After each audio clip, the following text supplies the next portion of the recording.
Dude, come on, it's 1 a.m. Can we please get this video done? Yeah, dude, we will, but the Kings and the Oilers are about to go to overtime. Come on, man, we gotta get this stuff done. It's your job.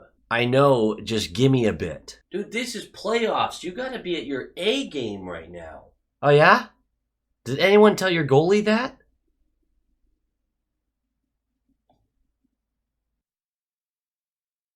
Low quality fans of a high quality Bruins team, that is a dub. Hopefully, dub number 1 of 16 for this postseason. It was messy. It was gross. There was a lot of but hey, they don't ask how, they ask how many.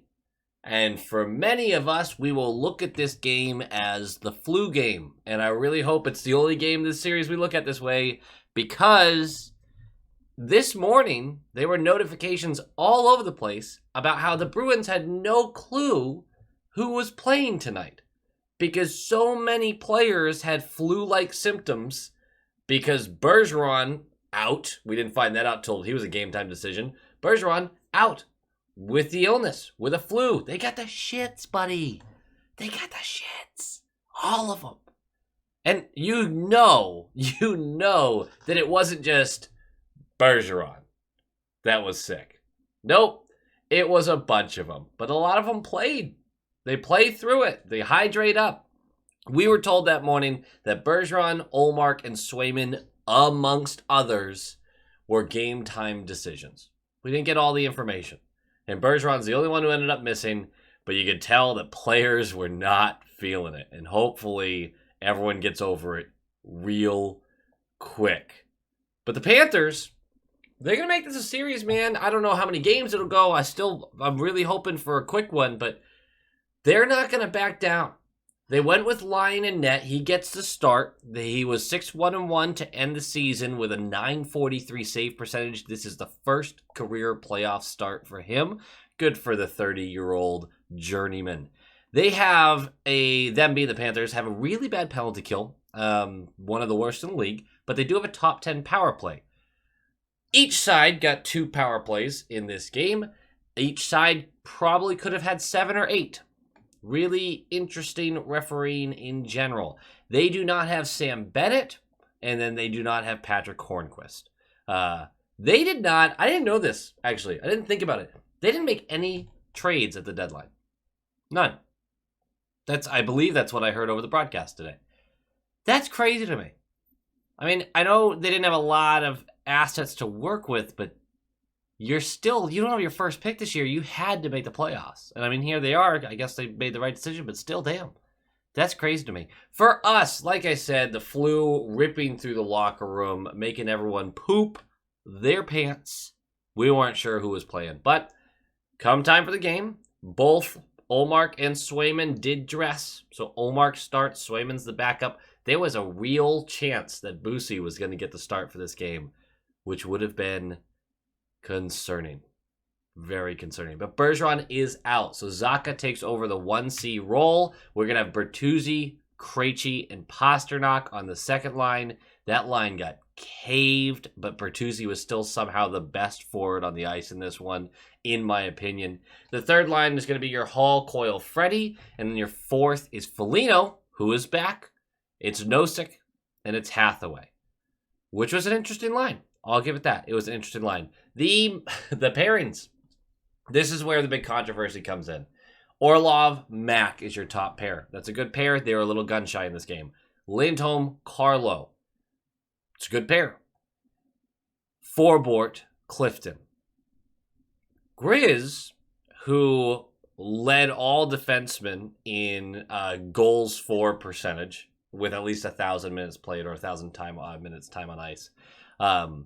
With like 71% or something like that. So when he's on the ice, the Bruins score 71% of the goals scored. Is a fantastic pairing defenseman with McAvoy. That pairing has been so good. He is benched. There was no word that he actually had the flu. He was just healthy scratched for Forbort, who is, if you look analytically at our defenders, easily the worst defenseman we've played consistently this year. But that's the choice they went with. I don't think it bit us in the butt. I didn't think Forbort was great, but he was coming off of an injury. He hasn't played in like a month and a half, 2 months, whatever it is. So you give him a pass on that kind of stuff, and Clifton was his typical self. This game, I was surprisingly not nervous to start. I really thought I would be, but I was just like, you know what? I just have so much faith in this team against this first-round opponent. It's against this first-round opponent. We can do this. Like, comment, subscribe. Nailed it. Let's talk about this game. Puck drops! And immediately, the Panthers tilt their hand. They show us exactly what they want to do. They will hit us during the play, before the play, after the play, on the puck, away from the puck. Just anywhere they can get to us, they're going to hit us. A lot of cheap shots to start this one, actually. And you know what? Every now and again, there are fans of other teams that come in here and they yell at me for being biased or whatever. Rewatch the first 5 minutes of that game, and you tell me that the Panthers weren't doing anything they could to lay a big hit, and it was not always legal. I mean, it certainly wasn't, because they got called for 2 power plays, or 2 penalties, I should say. We'll get into that. They should have been called for 5. Anyway, it's a chippy start, and Marchand is taken down within the first minute with a blatant high stick. It goes uncalled. Felt like there should have been a call there. It's fine. About a minute later, Pasta strips a Panther player in the neutral zone, goes one-on-one with Ekblad, gets taken down by Ekblad, goes on his knees, sliding into the boards. The whistle blows, play's done. Ekblad skates up and hip right to his head to finish the check 4 seconds after the whistle blows, also about 12 feet from where the play ended. No call on that. He gets called for the takedown. I mean, I'm just saying, like, the beginning of this game, you were like, okay, this is just blatant, dirty shit. People are talking to me like, oh, it's playoff hockey. Guess what? Hipping some dude in the temple isn't fucking hockey, let alone playoff hockey. Like, I just don't know what we're talking about here. Anyway, we're going to go to the power play, and we're not going to do anything with it, unfortunately. And if they're going to take these liberties, you have to make them pay on the power play, which, I mean, we will. 5 minutes in, Freddie is going to get knocked down by Giovanni away from the puck. Just blatant interference. Ridiculously stupid play. We're going to go back to the power play. So, 1 minute into the power play. This is the most frustrating thing we do. We're playing catch up high in our little umbrella. No one's moving. Just playing up high. And here's the thing. You're not shrinking the zone, forcing them to get in tight. You're just playing up high. You're not making them move their feet. Just bouncing around. We open Krejci up for a slapper from the left circle. Save made by Lyon. It's got distance on it. It's a great shot, but he's there. But the rebound comes out. And Bertuzzi, who is in the weeds, who's fighting for space in front of Lyon, is able to grab that puck and no-look backhand pass it to Pasta, who has a wide open net. It's 1-0 on a power play goal. I know the power play has been better lately, other than the last game of the season. But I don't... It feels like we're relying on the luck of the bounce right now, which is what the Panthers are going to rely on to win this series. And I feel like our power play is too skilled or has too much talent to rely on a good bounce. I just feel like that. 7:13 in, it's a dumb hit by Tkachuk, which opens up a 2-on-1 for Krejci and Bertuzzi. And Krejci gets us across to him.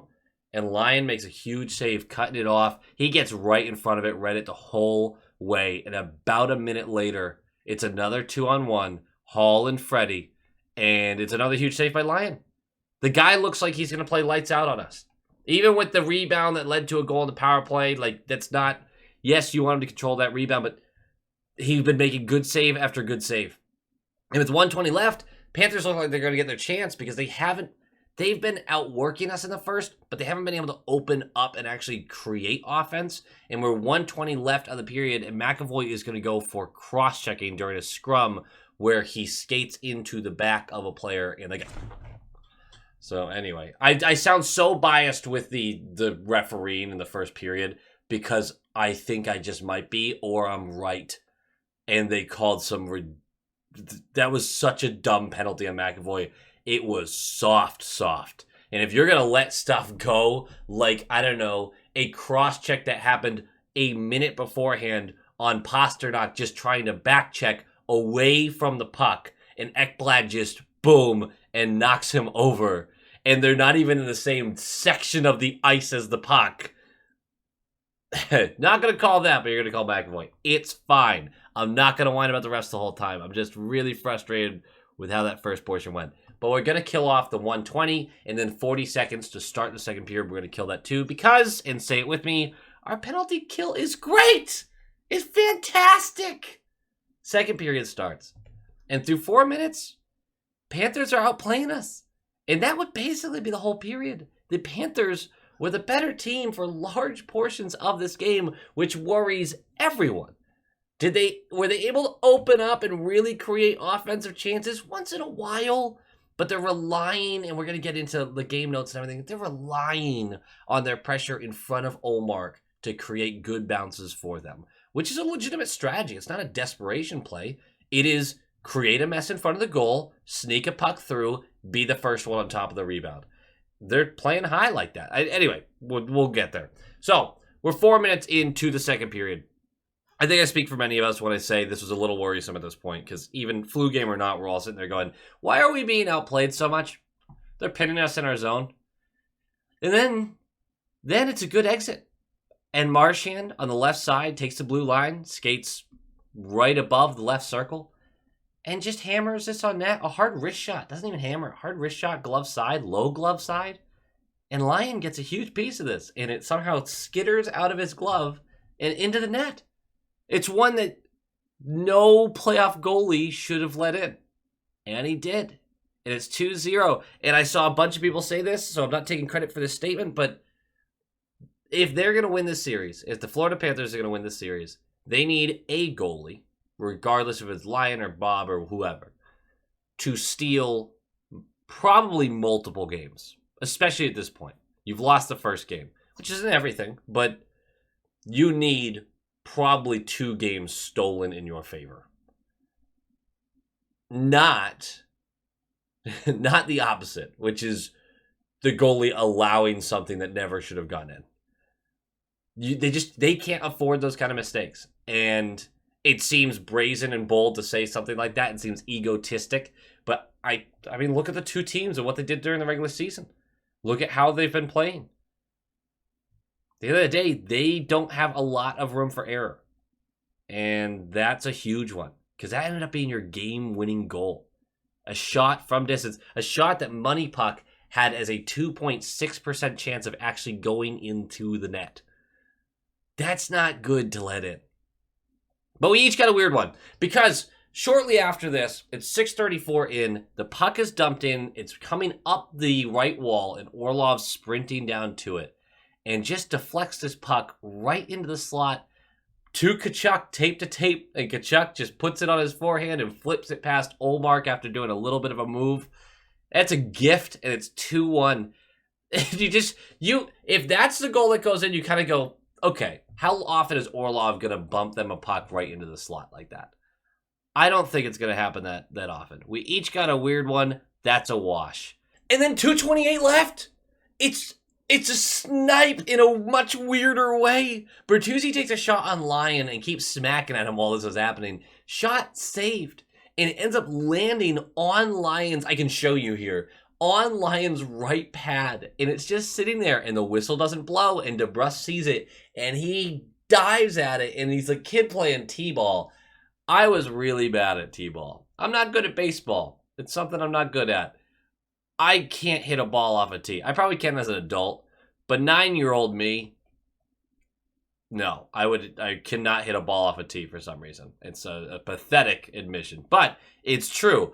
I would have missed this. DeBrusk dives and smacks this off of his pad into the net. It's 3-1, and immediately I'm like, is this goal going to stand? Because I didn't see how it happened during live play, and it was a massive scrum in front of Lyon. But yeah, I mean, that's perfectly legal. It's just a great landing spot for us. It's another weird one, a lucky bounce. You'll take it right now as the legs just weren't there. And we're going to end the period up 3-1 going into the third, which is our period. And I thought we played a lot better, particularly because of the coil line. But we'll get there. 5:04 into the third. Foligno's going to go for holding, penalty kill. We kill it because our penalty kill is great. And a little note, midway through this period, Bertuzzi gets tied up with Cousins, and ended up taking the Cousins' stick with him, and then tries to break it on the bench, and it doesn't work, so he ends up just leaning up at the bench, and the ref comes to get it and brings it back to Cousins. But it is hilarious that he stole the man's stick and then tried to break it once. I am glad that he didn't do like this whole like, it's not breaking, and just like make a whole scene out of it. He tried to break it once, it didn't work. All right, just chucked it away. But that is hilarious and just so endearing to Bruins fans, I think. We love this guy. I'd really love to keep him around for a while. We'll see what happens with that. 3:16 left.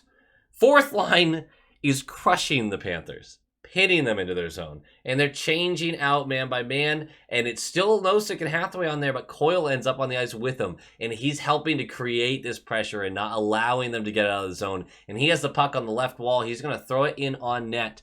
And it is going to, at first, it looked like it bounced off Lyon, and Hathaway smacked it out of the air, and then Lyon bobbled it, and it went in the net. And I was like, oh, that can't go in. What actually happened is Lyon snags it out of the air, and Hathaway uppercuts the glove with his stick, and Lyon just dunks it into his own net. So that obviously isn't legal. After review, they end up waiving the goal, but do not give us a penalty for goaltender interference because by all technicalities, there was no contact with the goalie himself. So it's 3-1. It's going to be your final score. They do pull their goalie with almost 3 minutes left, and we just never really get down the ice to get a chance at it. We ice it a couple times, but just a fantastic, weird, dumb, very physical game. In the first note I have is about the physicality in general. Florida was going to bring it. Boston was ready for it. They knew it was coming. But Florida's plan is this, or so it seems, to score an Ullmark. Park 3 guys in front of them. Every time a winger has to step out, they'll step out, give it to the defense, let the defense shoot. Hopefully it gets through the crowd. That's going to create enough of a buzz around Ullmark where you could just dunk it past him. That is the goal. The amount of time they had 3 to 4 players high in our zone, deep in our zone. I mean, we are going to get our 2-on-1s. We're going to get our transition opportunities, which is good because we are decent at transition. We're pretty good transition offense. So we're going to get those opportunities. The scary part is there's going to be a lot of physical contact around Ullmark, and a couple good bounces is going to change a game for them because they just need it to bounce a little out of Ullmark's reach one time to get an easy goal. And there's fighting for your space, but at a certain point, if you're outnumbered down there and our structure does not have guys pouring in on top of Ullmark, you have to allow them something. There's a give and take. And we are allowing them a good portion of the front of the net. I assume there will be adjustments to that to minimize that as much as possible, but it is something to watch during this series. The Krejci and Pasta line, so they were with Bertuzzi. Bertuzzi was phenomenal. But Krejci and Pasta actually really got caved. Krejci's first game back in a little while. Pasternak, usual turnovers and maybe trying to go through and do too much. Not surprising, because Krejci and Pasta have been dealing with these advanced analytics all season where their line they're not analytics darlings. For the most part, they should be a bad line. But because they have so much talent that they outscore their projections constantly. So it's not a massive concern, but when it comes to shots while Pasta and Krejci were on the ice, they were outshot by 4-1. I think it literally was like 15-3 or something like that. It was that math sort of works. And then outchanced like scoring chances 2-1. It was not good analytically, and visually it wasn't great either, but Bertuzzi was still finding them, giving them opportunities. I thought Bertuzzi was great. Another guy that I wasn't in love with tonight was Marchand. He got that one goal that was probably shouldn't have gone in, but he's still struggling. I was kind of hoping he'd flip the switch, but he's still turning over the puck a ton in like really dumb ways where he's just giving it away. It's not even like he's trying to force a play. He's just tossing it away like the timing's off or something. Lindholm really struggled with their forecheck, couldn't get the puck up ice enough. I think he was actually I think nerves and flu got to a bunch of these guys. I think they were a little stiff, and I do think some were facing some real symptoms. After the game, Ullmark was fantastic. He lacked rebound control at the same level he usually has it, but you could see on his face after the game, that guy just needed to puke. He was like clearly drenched. He's tired. His eyes are half open. The guy needs a break. this has been a tough game for a lot of guys. I think they were dealing with a lot of symptoms.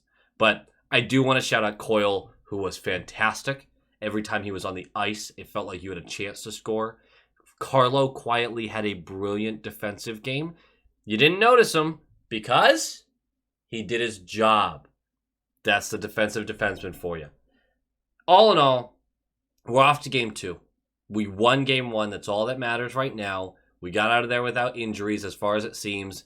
The team looked gassed for portions. I really think the flu played a huge part of that. And I'd expect as the series goes on for this team to just look better and better. So I'm not worried by this game, even though it was pretty lackluster in some areas for this team. But that's okay, because a dub's a dub in the playoffs. 1 down, 15 to go. I'll see you guys Wednesday. Go Bees! Go Bees!